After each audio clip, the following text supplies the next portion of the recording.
Welcome back to the Gun Dungeon, guys. Got a rare day off here at the house with nobody here but me. So I'm going to spend a little time down here in the Gun Dungeon. I'm going to take you guys with me. All right, guys. So I'll show you what I got going on here, what I'm loading up today.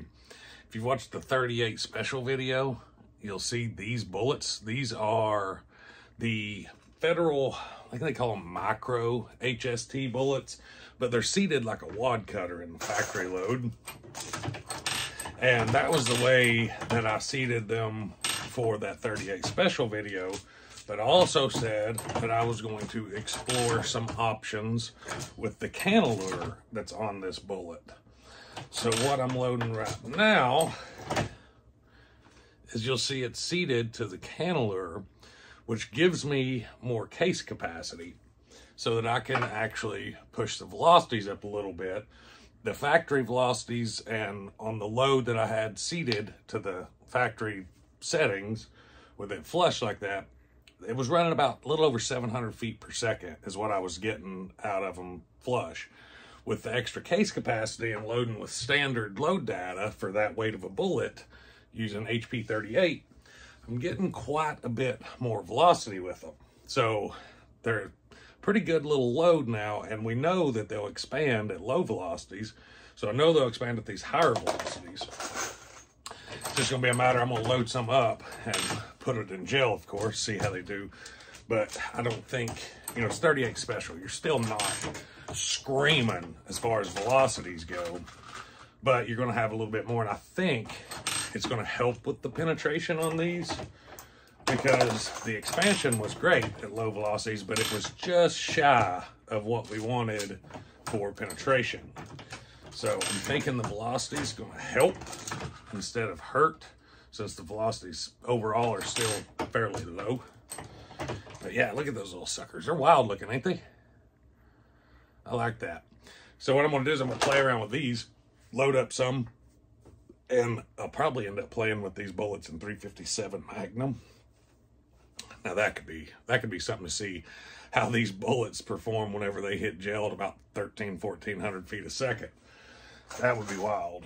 But I doubt a whole lot of people are even going to see this video, because anytime that I'm reloading or doing something like that, I don't get monetized. So YouTube doesn't show my video very much, which I've really been struggling with getting my content monetized through YouTube here lately anyways. I feel like I may be on like a shadow ban even, because a lot of my content that I think would do really well doesn't.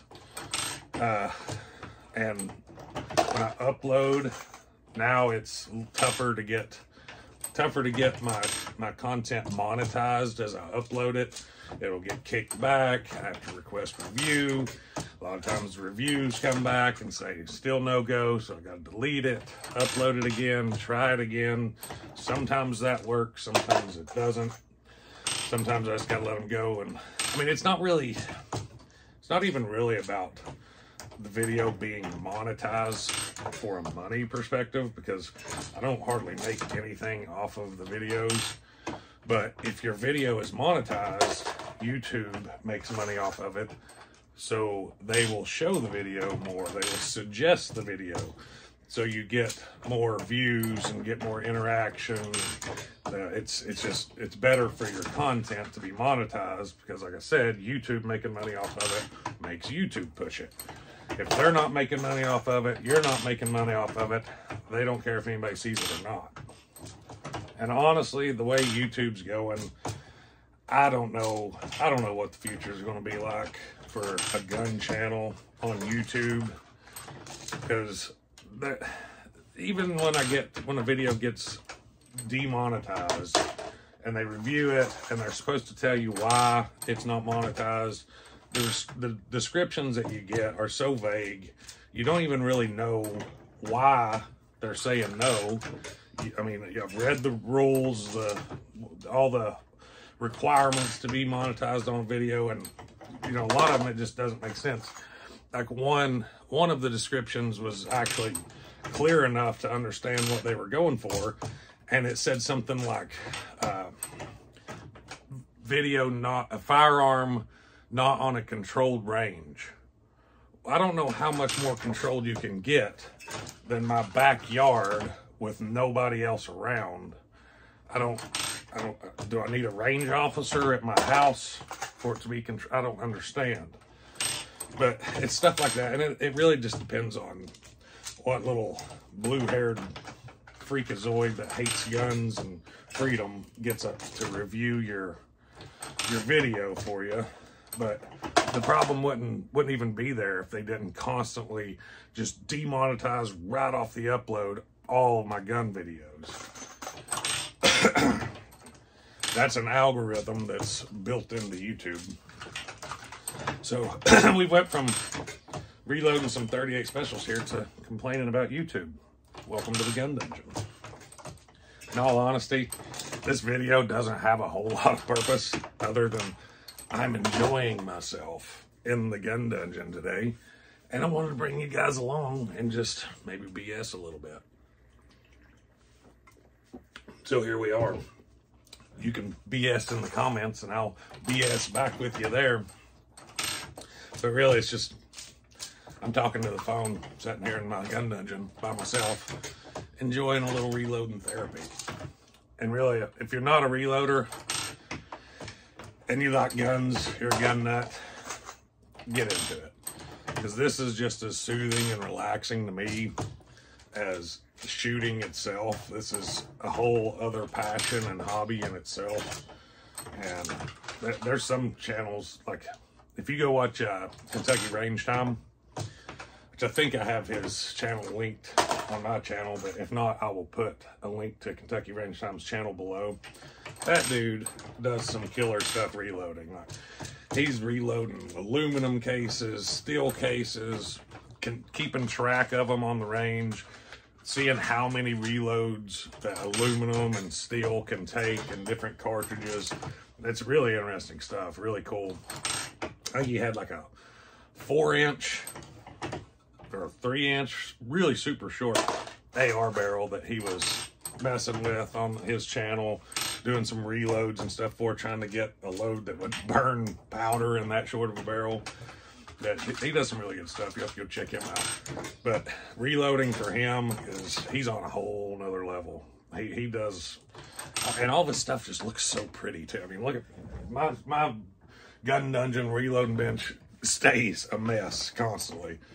His stuff always just looks so pretty. All the trays, and that's the way I roll. Brass is clean, but not shiny and spectacular. But I just use a regular old vibratory tumbler.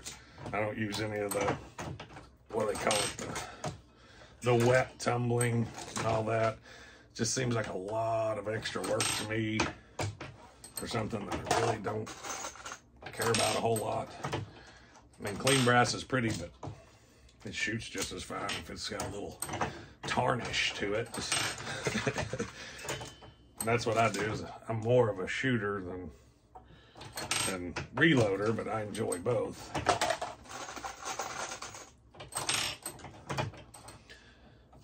And anymore, you don't save very much money reloading anymore with the cost of primers and powder, especially since COVID. But where you can still save some money, I've found, is on, like, you know, hunting cartridges, 30-06, some of the better bullet 308, stuff like that. If you get some Hornady SST 150 grain bullets for 308 and reload them, you can come out significantly better off financially than just buying the Hornady brand SST stuff. And that's even given $80 to $100 for 1,000 primers, which is about what they are now. That's what happens when a 357 Magnum case gets into your 38 special stuff. You'll find it when you over bail. So we'll dump that powder back in there. Lost one of those high-dollar primers. I'll sit back here and take it out later. So again. But yeah, that's what happens. 357 mag gets in to your brass while you're loading 38 special.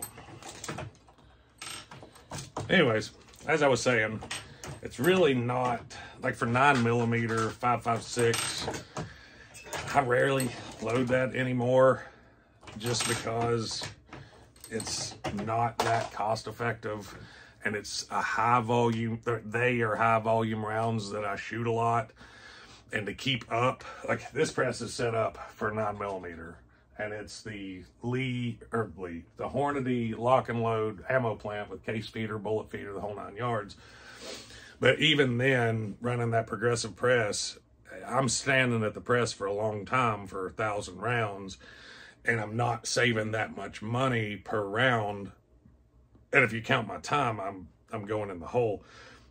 So now with the price of primers being what they are, I rarely run this press. I may switch it over to something that is a little more cost effective to reload. Something like 45 ACP, 10mm, stuff like that. You can save money on that, especially 10mm when we're talking like actual 10mm loads, not the factory weak sauce stuff. But if you want good hot 10mm loads, like Underwood, Buffalo Bore, those type velocities, you either got to spend a good chunk of money for the boutique ammo makers to make it for you, or you can reload it for a significantly less cost. So, I mean, like I said, there are areas to save money reloading, but generally overall you're not saving a whole lot unless it's specific cases like that, or like I said, the larger high power rifle rounds, you can save money there. I just enjoy it. It's relaxing to me, kind of get in a rhythmic tone, trucking along. A lot of times there's a TV back there on my big safe, and I'll turn on an old Clint Eastwood movie or something like that, and just let her roll. Sit here, kind of half pay attention.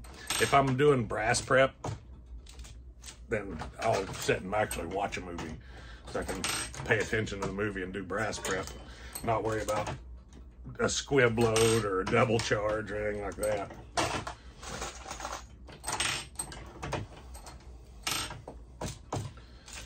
Yeah, this is just my little Lee classic turret. And this press probably gets more use than the other two, which they got the progressive that I was just talking about, and then on that end of the bench, you can see the green somewhere in there. I got a RCBS rock checker single stage that I'll load hunting loads, accuracy loads, more rifle down there. But this press right here, you can swap it out, pull your tool head out, slap a new one in, change your case. You're ready to rock and roll. But it gets a lot of use. And since we've been sitting here, I'm looking ahead here, probably gonna cut out some of the spots where I wasn't talking in between, which up to this point, probably gonna amount to maybe 45 seconds to a minute of cutting out of this video. So subtract that from, or add that to what you've watched so far. And just sitting here talking to you, that's what I've loaded so far. And these are what I would consider premium hollow point defensive ammunition. I would consider that Federal HSTs, like I said. And let me show you the box, because these, I don't know that you can just buy these from Federal. These actually came as like the factory repackaged reloading components, and it says factory second bullets, 38 diameter, 130 grain. I didn't even really know what I was getting when I bought these, but it turns out that's what it was, and I got a whole bunch of them. I think I bought like 600 of these, so I'm good. If this load works out for a good defensive load, and when I put it in gel and it works good, I'll never have to buy another defensive 38 special load ever again, because I've got a bunch of them right here. But I tell you what, I'm going to turn you all loose. I'm probably going to load a few more of these, probably get to about 100 of those, get them loaded up, and then switch to some 10mm. I love loading 10mm. Load up some 180 grain XTPs, but it's been good talking with you guys. I'm glad you got to come down here to the gun dungeon and hang out with me. Till next time, guys, stay tuned.